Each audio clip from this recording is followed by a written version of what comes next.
guys, and welcome back to my channel. So in today's video, I know I haven't sat down and done a sit down video in so long. I would like to talk about the books that I'm currently reading at the moment, and I'm going to start with one that I finished maybe a couple of hours ago, which is We Solve Murders by Richard Osman. I really enjoy the Thursday Murder Club series. For me, you know, when you think about cozy mystery, that is it for me. I know everyone talks about, I guess, like being cozy mystery and all that sort of stuff, and yeah, she is, like, you know, at the end of the day we're talking about murder, but like for me, having like 4 older people like solve mysteries and be in their care home, like that's cozy mystery to me, and it is so funny. So it was interesting to hear that he was bringing out a brand new series, and I think also, like, good on him, because I think when you start writing a series, I think he's written 4 books in it so far, and there's one more maybe to come out the end of this year. I don't know how long he's going to continue the series for. You know, when you get stuck into doing that, I guess that's all people want from you, and like maybe you have other ideas and characters in your head that want to come to life, and he's definitely done that with this. I ended up giving this a 3 stars. I did like it, I did enjoy it, and I thought it was very twisty turny, page turnery and things like that, and that's all I want in my murder mysteries, and for things to make sense. And this one is definitely a lot more action bound than the Thursday Murder Club, which is fine, because like, those 4 characters are not going to be, you know, traveling all over the world and things like that. But in this book we follow a main character named Amy Wheeler, and then also her father-in-law Steve Wheeler as well. Amy is like a private, like a kind of bodyguard. She works for a firm where they, you know, protect high-profile people.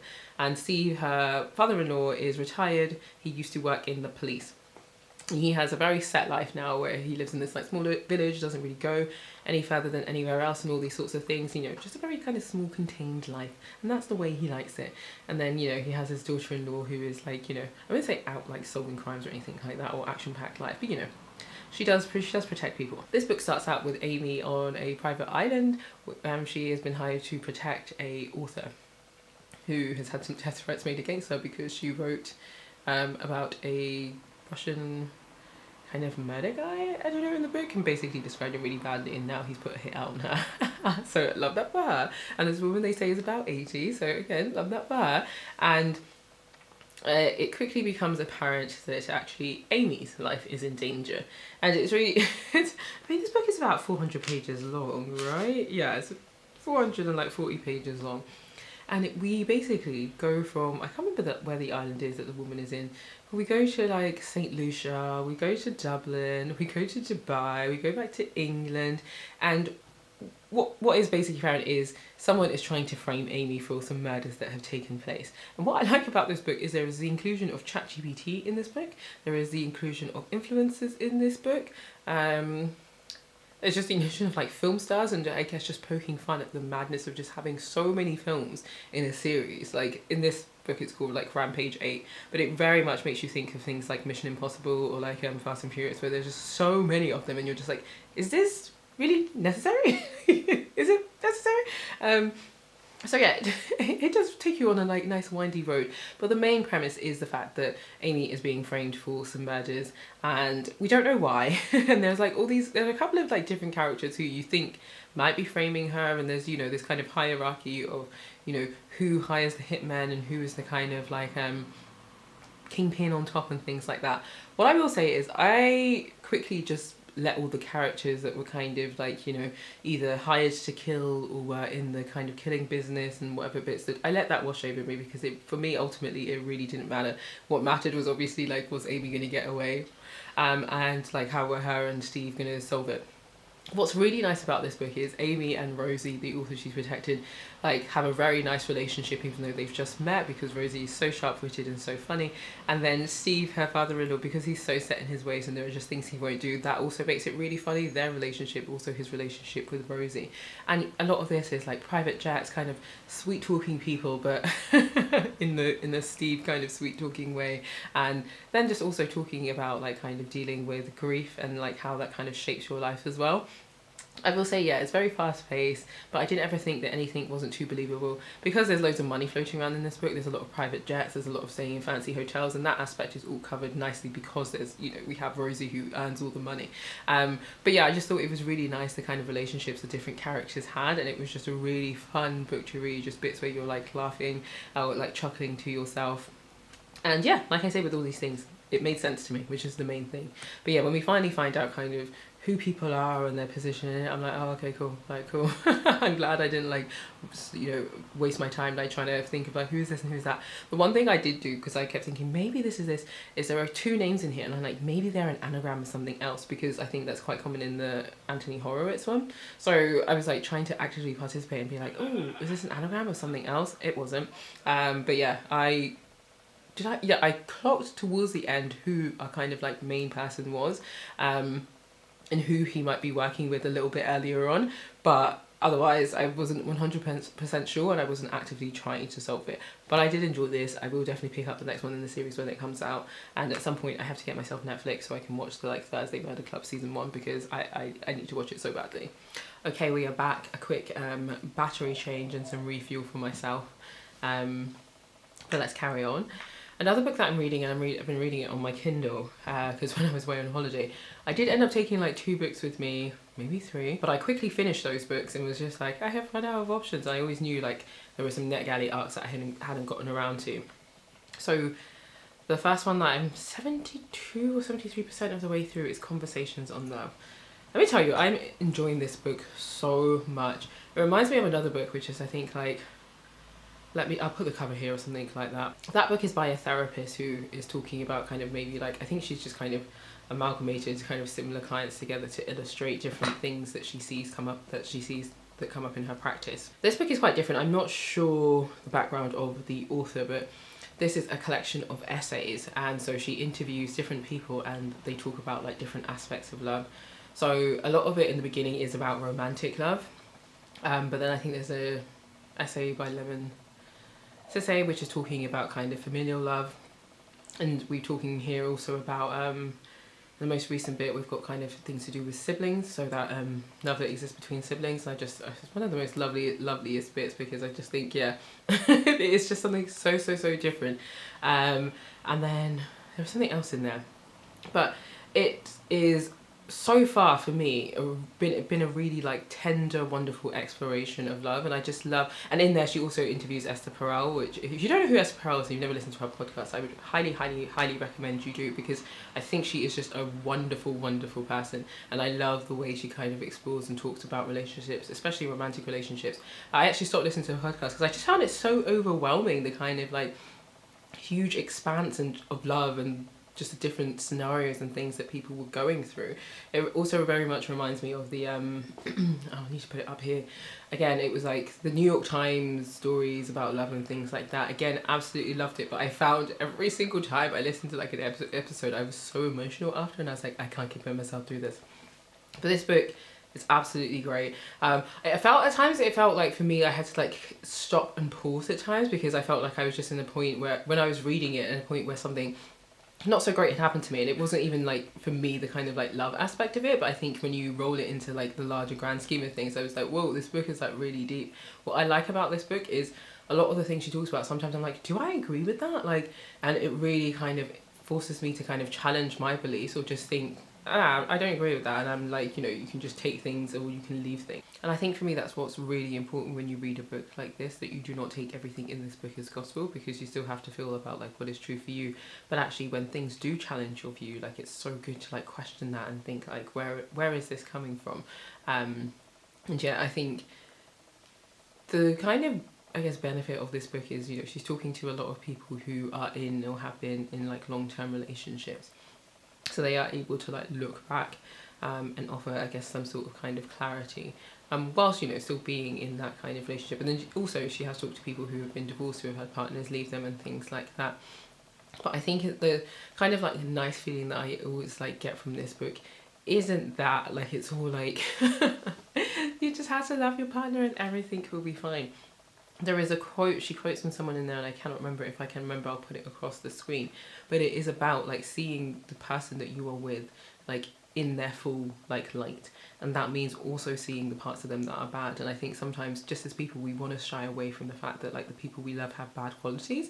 And that doesn't mean you cut them out of your life or anything like that, but you need to see them for the full person that they are.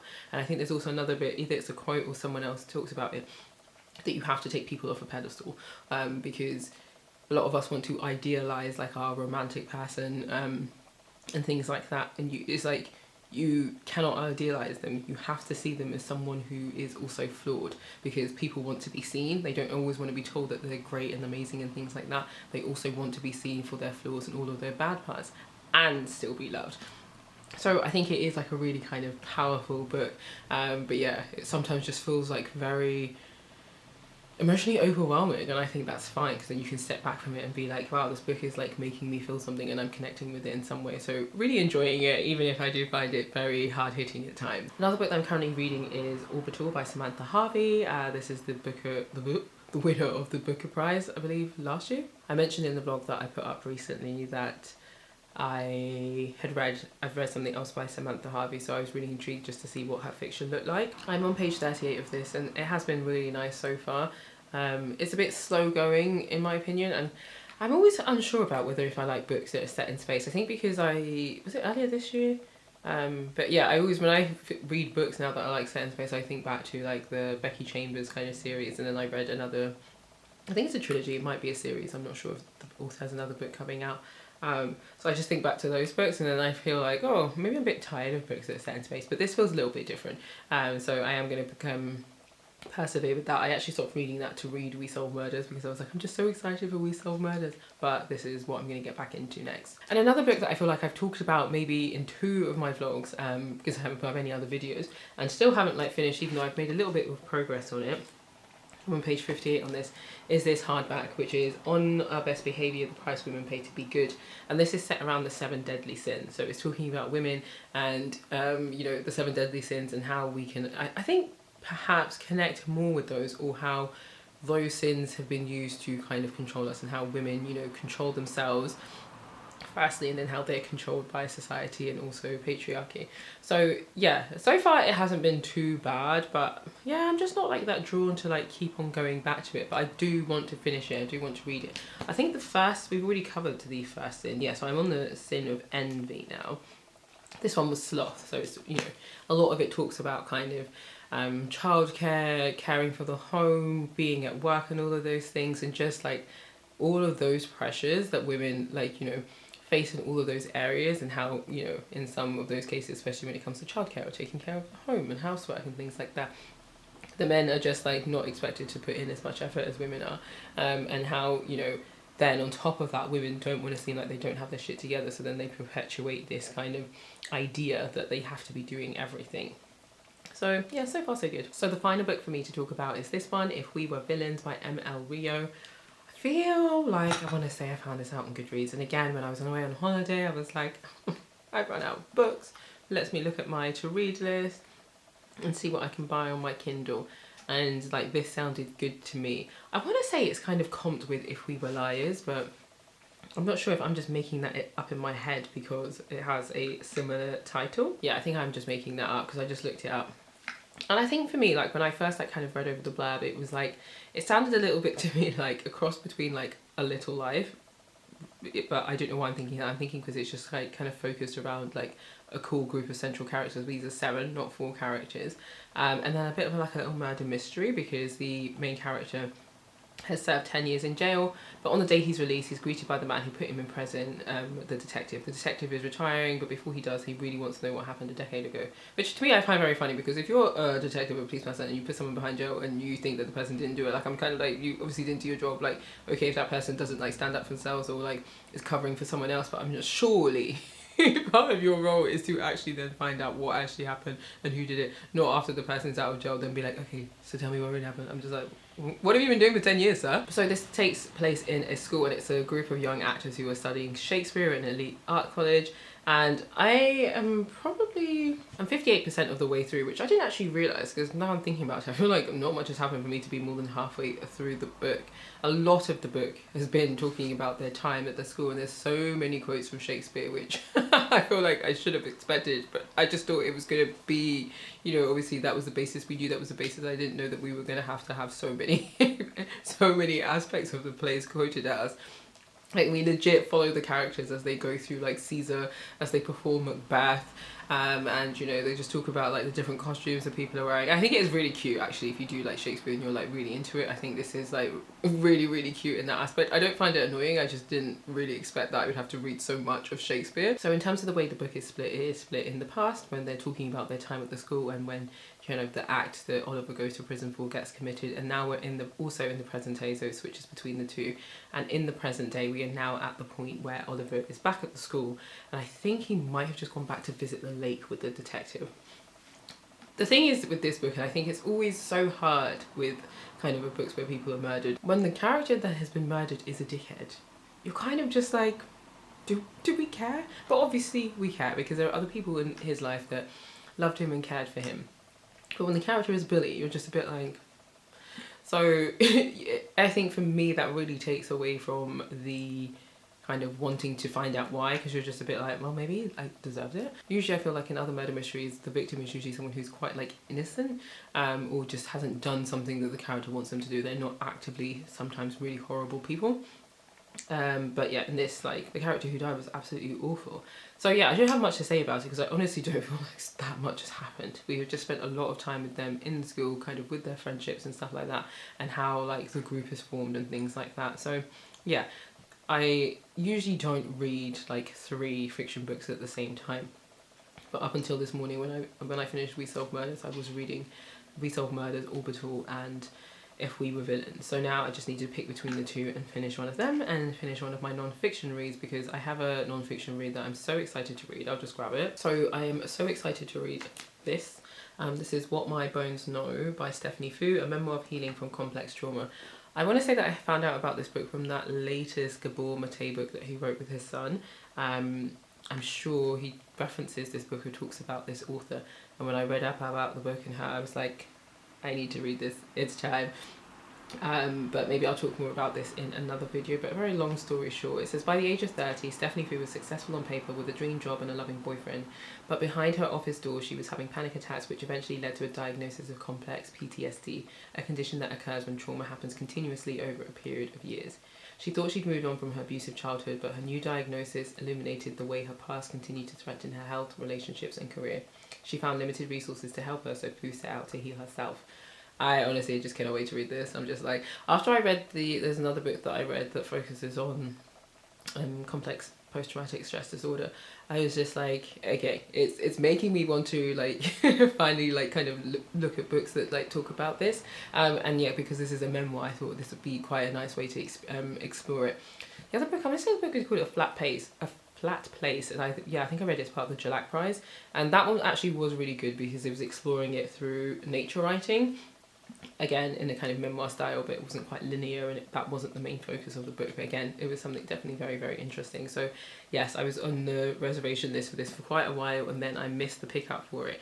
So this time I was determined not to miss it, and I think I was like 2 days before I was going to miss it. So yeah, cannot wait to read this, especially because it is reserved at the library. So I kind of need to read it before like that time is up. But again, I'm happy with returning things a little bit late. But that is the end of this video. So that is currently what I'm reading at the moment. Thank you so much for watching, and let me know what you are reading in the comments, and I'll catch you in another video. Bye.